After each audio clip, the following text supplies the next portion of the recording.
Job seeking can be soul crushing, can't it? But I'm here to walk you through how you can land a job offer in 90 days, not 9 months, even if it's a really tight market or you're looking to change careers. If we haven't met before, hello, my name is Paul McGregor, and my mission is to help you to find, lead, and create work that matters. But I know a lot of people are really struggling with job seeking at the moment, and I think the biggest problem that you face is you're wasting time and energy and motivation on strategies that don't work anymore.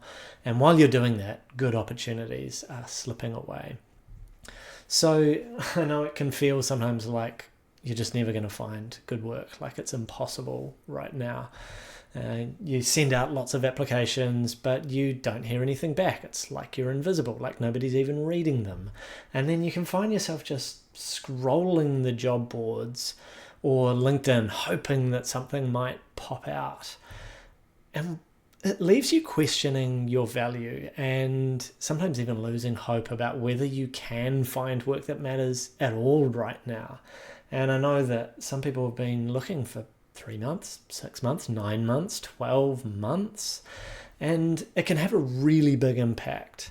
So I know if you are in a job where don't feel like it's valuable for you, or even that you're adding value, you're just wasting away at work. And often we put our life on hold as well during the job search because you're spending so much time on sending out applications that you just don't hear back from. And you get the bank account blues where, if you're not in work at the moment, you're checking the bank account every couple of days to figure out where you're at. How much longer can I keep going? Or if you're underemployed, that is, you're not working to your full potential or to your salary potential, you're checking the bank account and watching it deplete. So here's a bit of a story. This is from Daniel, who he finally gets the chance to be in a role where he can grow, where he's got potential. Just heard from him this morning where he said, I'm signed, sealed, and delivered on a new role. So really pumped for him. And for him, the most exciting change is that he gets to throw away being Dan, the tech support man, which he's become in 9 years in the same role, and actually has the possibility to grow and be challenged into something new, which is what really mattered for him. So you can land your next dream job in 90 days, and you can do it without exhausting yourself, without losing confidence, and without accepting an unsuitable offer that then means in another 3 months or 12 months, you're looking for work again. So this is what I'm working with people on at the moment, is landing your dream job offer for more pay in less time, even if it is a tight market and even if you are transitioning careers. So the first problem that we go to work on is you being completely overwhelmed by the job search, which is quite normal because often we just want to get something fast and we get a lot of bad advice from well-meaning people around us who maybe haven't caught up to what's changed in the industry. And some of that advice is follow your passion, or build a list of transferable skills, or describe what your ultimate workplace would look like. And I go, no. When we're needing direction, which is what you need at the start of your job search in particular, that direction needs to be aligned with what matters most to you. And so that is the starting point that I'm working with you on, is what's your purpose? And I hated that question for years because I didn't have some concrete ways to answer it. So that's what we go to work on first, is what's your purpose? And purpose is about them. It's about being of service to others. And when you know what it is that drives you, everything else in the job search becomes easier. So that's the big starting point for us, is getting direction about what a dream job looks like for you. But it's also getting direction about how do you even do this job search effectively? What does the process look like? Oops. The second big problem that we got to work on is you being ignored in the job search. So, You put lots of applications out there and you don't get any yeses back. And more importantly, you're also not getting any feedback. And so you don't know how to improve.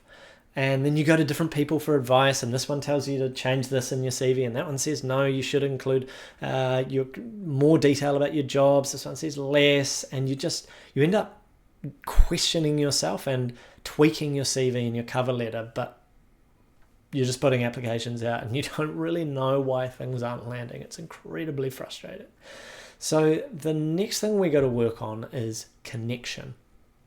And this is, how do you connect with people in your dream organizations, which we will have defined earlier on when we're giving direction? And how do you connect with the right people in the right way that gives you the information you need about what matters to that organization? And one of the things that we work on is called a value project. I learned about this from Austin Belsack. And a value project is a way of you really clearly putting yourself to the top of the pile, because you do something that shows how much you want the role, what value you can bring, and it just makes people go, well, we have to interview that person. Even if you don't get an interview specifically from the value project, the conviction that it gives you about the value you bring flows through into the rest of it. So that's the second area where we go to work. And then the final one is to address the challenge of you undervaluing yourself and also the employer not fully seeing your value. And this shows up most often in the interviews and in the negotiations where you're not the obvious choice. And so we work on making you the solution. And we do that by positioning you as completely unique, but also positioning you as the best way to solve the problem behind the job ad.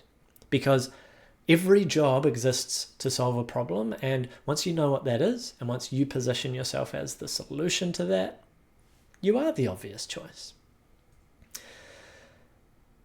So you might be thinking right now, well, that all sounds very well and good, but I don't have enough time for this. I'm already busy putting out applications. How can I take on another thing if I'm going to work with you, Paul? I totally get that. And so that's why I've built this so that it requires less time for you, and it's designed to fit into your schedule and that we can move through things quickly. The other thing you might be wondering is, well, will this work for my unique situation, for my industry? And everything we do is tailored to your situation. So yes, and the strategies that I'm teaching you are universally applicable. They're about how do you demonstrate your value, how do you communicate that in a way that makes others see why they need to interview you, and then ultimately why they need to hire you. And I guess the final question you might have is, well, why don't I just do this myself? And I totally get that, right? But sometimes in the job search, it's a little bit like you're trying to see the back of your head because you're trying to understand elements of yourself that maybe you can't actually perceive about you. And so having someone who is alongside you as a mentor, asking you questions, somebody who's been there, and I've been on all sides of the job search equation, whether it's, interviewing for dozens of roles when I was leaving university, whether it's the fact that I have had more careers in the last decade than most people will have in a lifetime, or whether when I was a partner in a consulting firm, being the person who is interviewing and making those decisions. So what is the real cost of doing it yourself? Well, you will waste a lot of time because you will get that bad advice about how to approach things. That just doesn't work anymore. You'll miss out on some great roles because you'll be practicing your interviews. Once you get to that stage, you'll be practicing in a real life interview, and that's not when you want to be practicing. So one of the things we work on is mock interviews so that you show up, you are ready, you are raring to go, and you feel really confident about communicating who you are, why you want the role, and actually you're interviewing them just as much as they're interviewing you. But the other thing is, often you won't get the salary that you deserve at the end of it. Because when you've been through this brutal job search, by the time you're getting to the phase where you're getting an offer, you're going, oh, goodness me, just give me the offer. I don't even care about the salary. And I get it, right? You want to do work that makes a difference, and so the money might not be that important to you. But over your lifetime, if you don't negotiate your salary, that can mean that you lose out on $500,000. I'm not joking. I've done the research on this.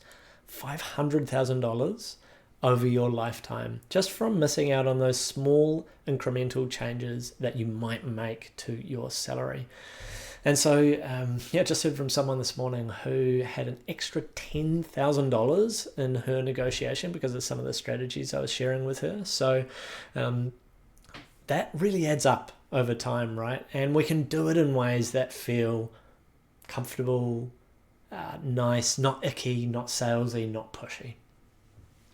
So I'd ask you this: imagine yourself with a job offer, doing work that matters to you in the next 90 days. And what would that mean for you personally, but also professionally? So here's what's included if we work together. There's these three core elements that build on each other, right? The first was around getting direction, which is knowing what matters to you. The second is around connection, which is finding what matters to them, to the employer. And then thirdly is the solution, right? How do you become the obvious choice for them? And so this is what we work through. I'm just going to go through this really quickly. The first thing is I give you a job search roadmap, which is kind of uncovering this in a little bit more detail, so you know step by step what we're going to be working through. Then we do what I call the Work That Matters assessment. And just like Simon Sinek made it really clear for people that in an organization we need to start with why, the same thing is true for you as someone looking for work that matters, is what matters to you? What is your purpose? And I know that can be a really hard question to answer, and I've had to work through that myself. So I've got some ideas, some questions, some templates, some things that we can work on to help you get clear on that. Everything becomes easier after that. And then the other thing we work on here is story finding. So the Work That Matters assessment is really looking forward at what's going to matter to you in the future. Story finding is looking into your past and going, what are the stories that I can use throughout the rest of the job search process? But equally, what people find is the stories that we uncover and the ways of telling them are really useful in your job as well, because being able to tell stories can really bring people on into your world and help them to take action in ways that matter. So that's the first part, is getting direction. Once we've done that, then we overhaul your collaterals, which is your CV, your cover letters, and your LinkedIn profile. And here we do the bare minimum work possible. I want to make this as fast and painless for you as it can be, so that we do it once, we do it well, and then we leave it. Then we do, the big part here is the value project, which is a lot of fun. It's where we're trying to figure out what is the problem that you solve, who are the employers who have that problem, and we create something together, almost a little bit like this presentation, where you're going, these are the problems you've got, and this is how I can solve them. And then you share that with the employers that you want to work with. And so that's the third aspect here under connection, is targeted networking that doesn't feel icky, that feels good, and that keeps you going, so that you come a lot closer to the top of the pile when you do apply for a role, or you even find out about roles that aren't being advertised on the market. Then the third part is we want to make you the obvious choice. So I've got a bunch of templates, tips and tools for interviews, and the hugely valuable part here is a mock interview where I am the tough guy. I'm going to ask the hard questions of you, and then I give you instant feedback. You have another chance to practice it, and we go through the interview process so that you feel so much more confident when you're walking into that room or showing up virtually. And then the final part is, once you get an offer, is I'm there alongside you, helping you to negotiate effectively so that you get the conditions you're looking for, the benefits you're looking for, and the salary that you deserve.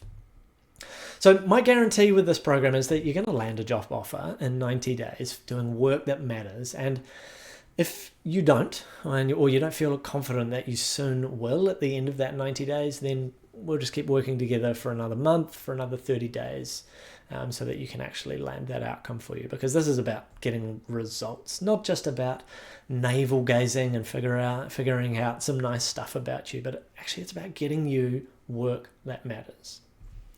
So if you are ready to finally find some work that matters and to get off the treadmill of throwing out applications that just get ignored, then I'd love to have a conversation and see if I might be the right person to help you. So book a discovery call using the link, and in that first discovery call, it'll take probably about 30 minutes. My aim is to understand if I'm the right person to help. And so I'll just be asking you questions, a bunch of questions to understand where you are, where you want to be, and what are the things that are getting in the way. And at the end of that, you might go, awesome, let's keep talking. At the end, you might go, look, I don't think I'm the right person to help. You might make that call, or I might make that call. There's really no pressure at the end of it. If at the end of that discovery call feels like it might be a good fit, then I'll book another conversation where we can talk a little bit more and make up a game plan exactly for how we're going to make it happen for you. So thank you for getting this far. If you're ready to find work that matters, book the discovery call and we'll connect soon.